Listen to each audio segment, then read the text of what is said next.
Welcome to Second Listen Saturday on the Parenting Roundabout podcast, where we share some fun moments from a past episode for your weekend listening pleasure. Look for new episodes every Monday through Friday.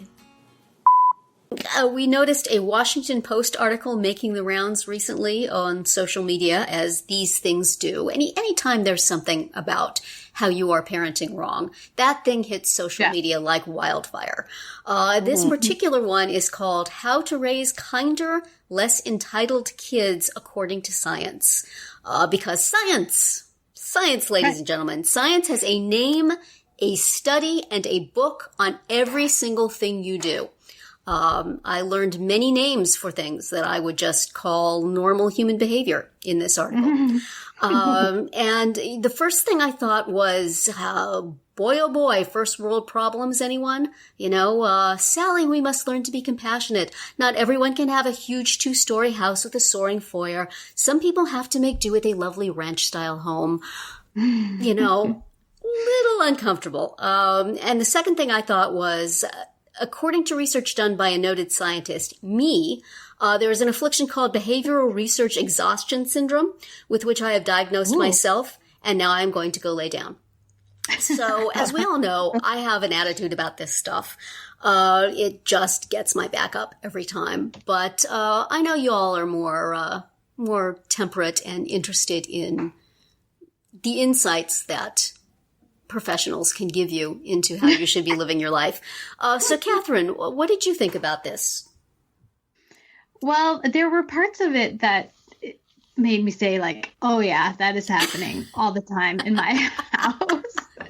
So, because scientists say so. I mean, there's research. Right. There's hard research that says there is, this is happening in your house. Gosh, there's a lot of research money out there. But I think that's probably why it grabbed some people's attention, because you read about, I agree, first world problems for sure. But it is something that, that's kind of the definition of entitled, right? Yes, I guess this whole article is entitled. When you have a first world problem, that's entitled. So it fell into the category of like all parenting articles. Like, yes, this would be nice if I could affect these changes in my home, but I'm not necessarily seeing that happen. Yeah. How about you, Nicole? Did you gain useful knowledge from this? I mean, I think there's, raising a teenage daughter right now and having a son in college who still comes to the bank of mom and dad. Yeah.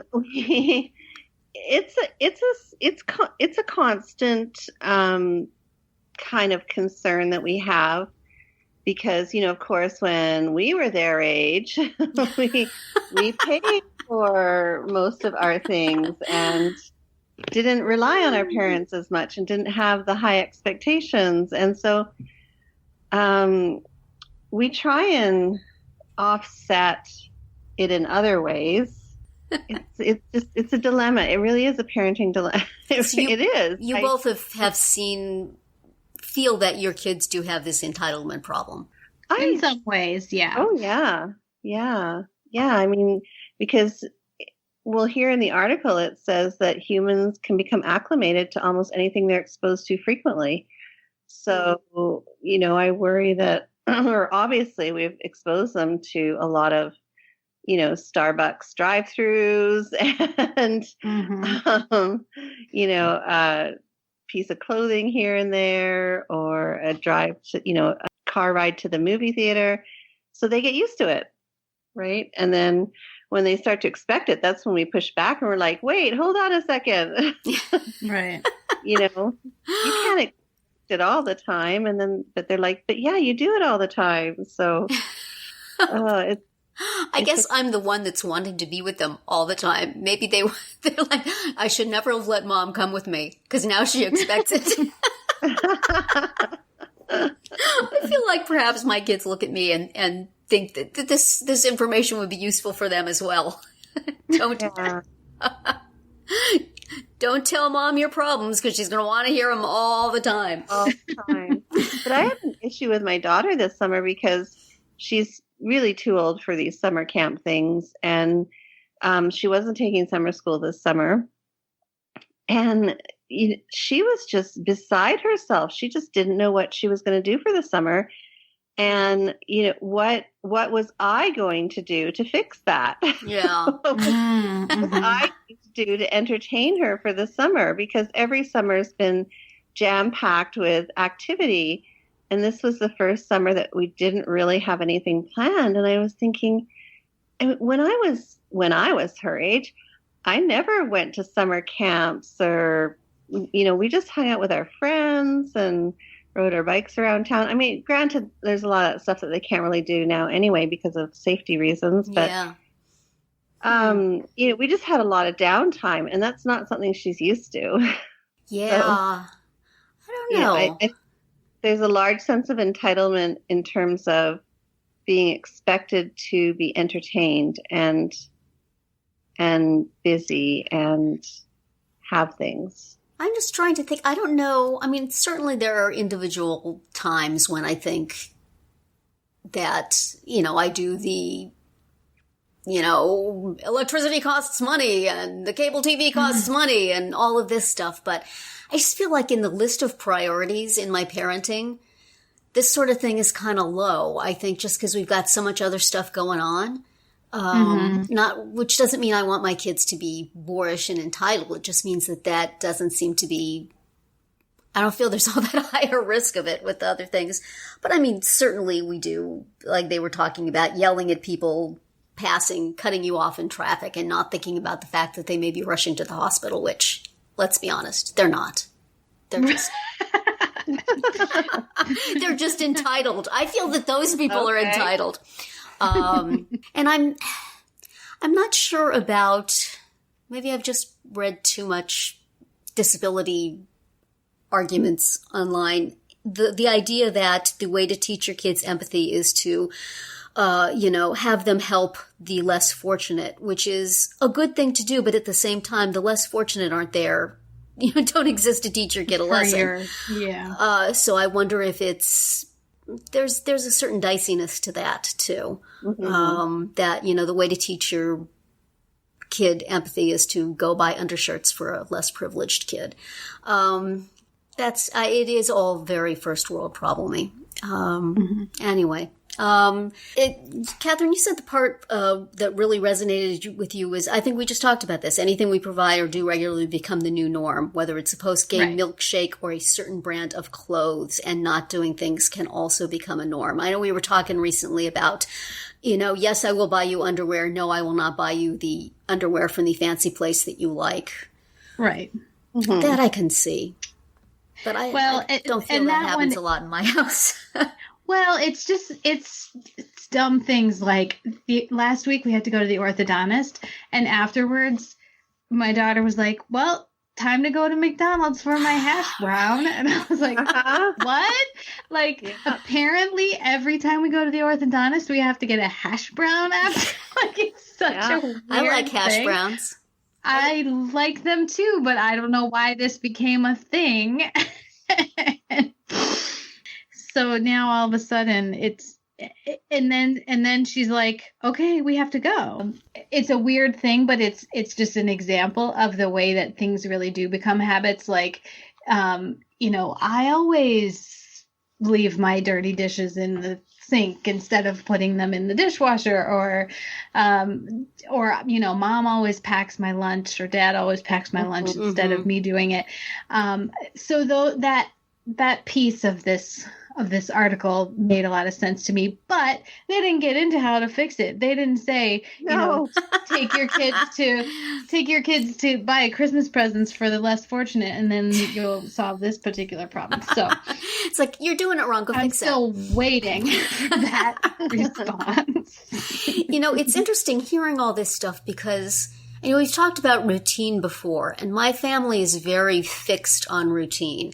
And So I build a lot of that sort of thing in, and I want them to expect it. And I want them to know it's reliably going to happen. And, don't feel afraid to go to the doctor because afterwards we're going to do this fun thing. That's like a strategy that I use. Yeah. And, right. Every summer we're going to have something to structure up your summer. And that's my responsibility to provide that thing to structure up your summer. It may just be a difference with the kind of family I have and the kind of issues we have. Not to say that kids with disabilities can't be entitled also. Oh my, yes. But that sort of the things that we do to just kind of deal with our daily life has a lot of that stuff built into it of necessity. So I don't think of it as necessarily a fault of theirs. I think of it as, this is what we do to move ourselves along. You need to give incentives to do things that are difficult. And I want them to learn that they're going to get that thing every time because that's why they do what I need them to do. But it certainly could be a problem and get out of hand. And you do hope that they outgrow it at some point.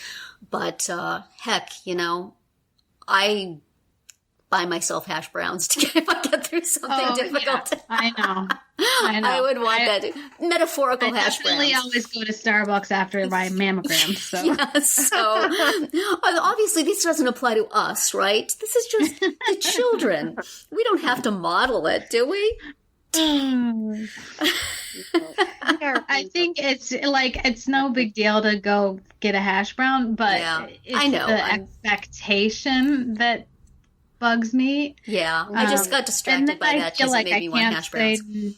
I feel like and I don't know why I don't just say no. Yeah. I think it's because I feel like there's no good reason to actually say no. Yeah. One of the other strategies discussed in the piece is reminding kids how other people might be feeling to teach empathy, which, can you teach her how it makes you feel when she asks the hash browns? It makes me feel that you expect me to provide things for you. This be a little emphasis. How did the children who can't afford hash browns feel? Let's sit and think about the ones who have to get the French fries instead. The ones that have to. I have a bad attitude today. They have to walk to the orthodontist because no one's around to take them. What about the ones who just have to have crooked teeth? Right. Even more so. Yeah. I know. But yeah, how you teach kids, I definitely have issues with that. And that's a very difficult thing for a lot of kids with developmental issues and learning issues to understand that other people have feelings that differ from theirs. And why do people do what they do? Oh my gosh, having to explain on a daily basis why people do what they do is a challenge. Nicole, as a teacher, do you have resources for teaching empathy to students? Is that something that you did?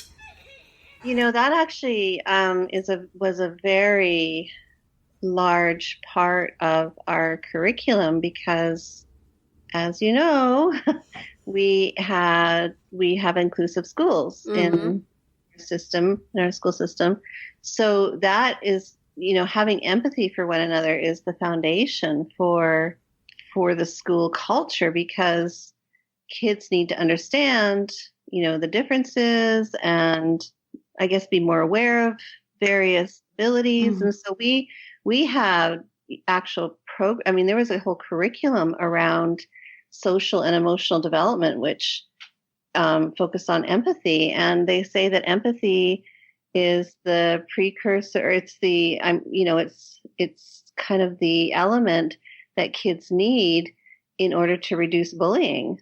And I'm a big believer in teaching empathy. And I'm a big believer in that those skills actually do need to be directly taught.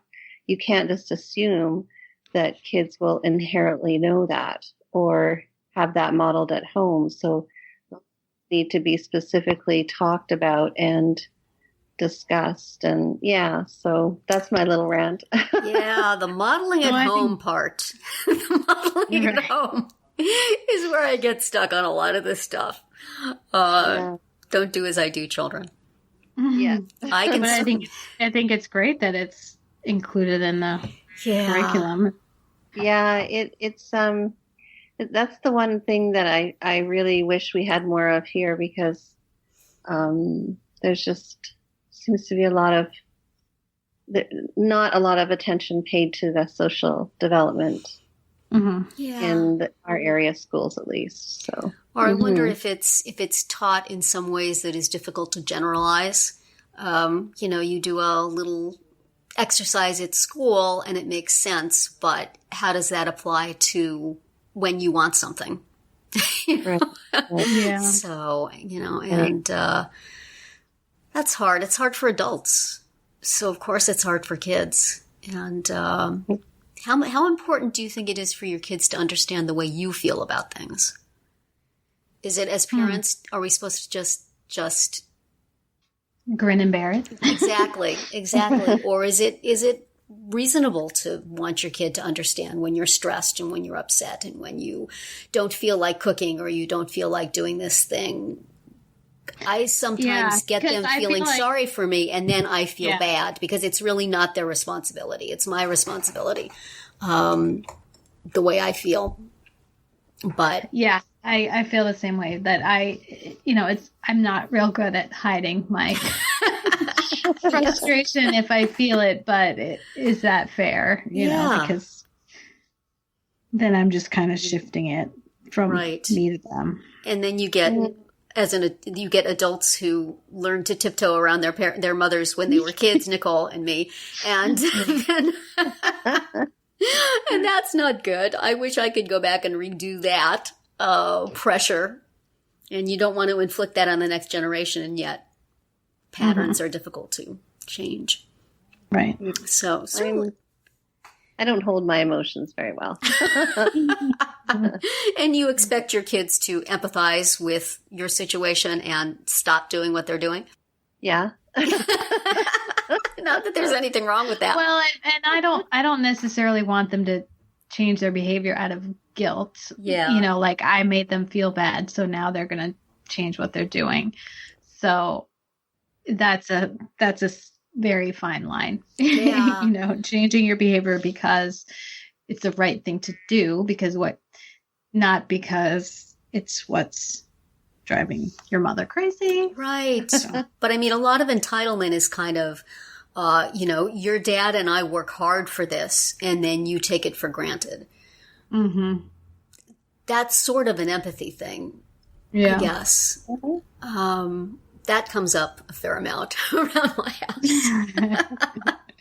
It's you clean your plate because that food was expensive or whatever. Mm-hmm. But a lot of this stuff is kind of fraught, isn't it?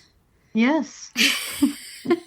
More so. See, that's why these articles get shared on Facebook. It is, but it's like, I don't think that it's something that science can quantify. And so it makes me laugh when I see every little thing broken down to have a particular name. Right. I find that we're talking about it, so we're very aware and interested and curious about it. It really boggles my mind at how many people seemingly don't pay attention to this stuff, and or just things in general.